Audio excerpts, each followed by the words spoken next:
Hello, hello. Oh, let me hold that up. We're going to be reading from It Was All a Dream.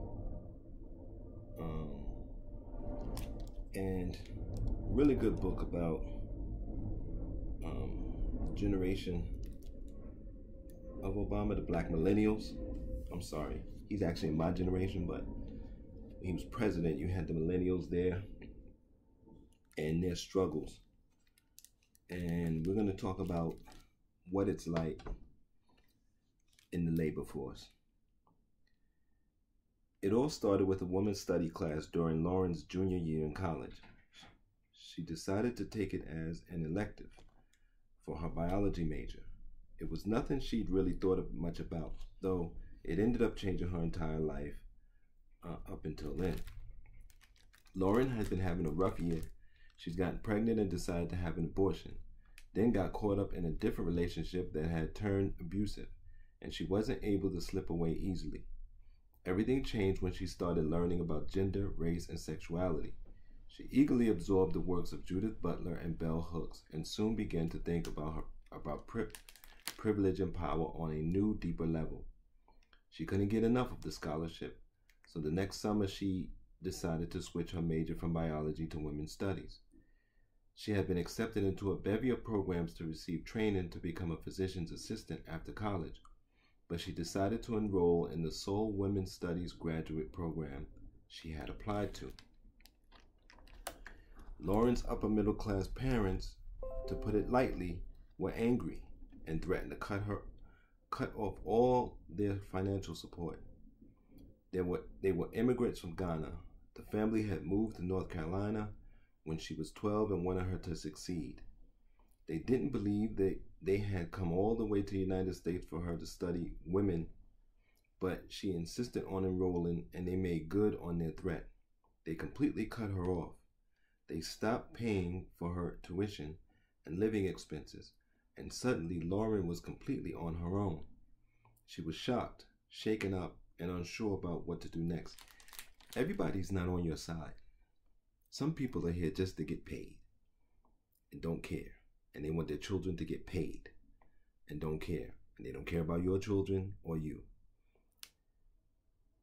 She was jobless and broke, but she was ready to excel in her new academy or academic endeavor with the assistance of a shit ton of loans.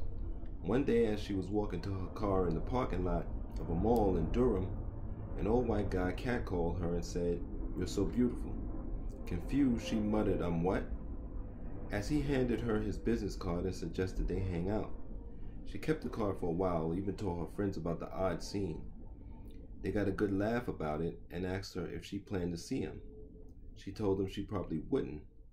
Eventually, though, she changed her mind and decided to take the man up on his offer for a date. At the end of the evening, to her surprise, he gave her money. Lauren was genuinely perplexed, but given her financial situation, she didn't protest either. This is do what you got to do to pay your bills. She was happy to get a few $100s and a free meal, and the relationship continued for a while. They went out to dinner, talked, began having sex, and money continued. Eventually, he was sustaining her life in the most minimal of ways, and for a while, she was okay with the situation. She had always been body and sex positive, and the arrangement was easy. The far bigger problem was that his life was a mess. He was a drug addict married to a Jamaican woman who needed to get citizenship. And on top of all that, his fledgling business seemed to be in the red more than not. It was super nice, but I'd have to suck his wrinkly dick for $200. I was just like, ugh. And I was just not attracted to this person. But still, the money helped. So the arrangement continued until he became too much of a liability. His checks were bouncing, causing her rent checks to bounce, and Lauren knew she couldn't actually sustain him. When she told other people about what happened, they mentioned a classified website named Backpage. And Backpage, created by founders of the Village Voice in 2012, was a classified website that had a popular adult section, which was said to be frequented by sex workers advertising their services. Lauren Sue started responding to advertisements by men looking for friends. It wasn't easy at first, and she had complicated thoughts about getting into such explicit sex work. She had to balance concerns about a profession that some people called heathenism with the newfound access to money. But eventually, she decided to pursue her new endeavor. It wasn't a lot, but it helped. I'd maybe have them pay my electric bill, or someone pays some of my rent, versus not having anything at all. It was a lavish lifestyle. One day, she responded to an ad placed by someone who was looking for a dominatrix they could have a submissive relationship with. She didn't know anything about it, but she responded and met up with the guy. He wanted her to hit him, choke him, make him feel pain. She carried on with the whole routine for a while, until after a few more sessions, he flat out told her she wasn't cut out for the job. His words stung, but it also made her decide to become a success at it. She refused to have some rich guy tell her that she couldn't do something. So in that moment, she decided that she was going to be the best dominatrix ever. She watched videos, found other doms to get advice from, and learned as much as she could about the world of domination and submission.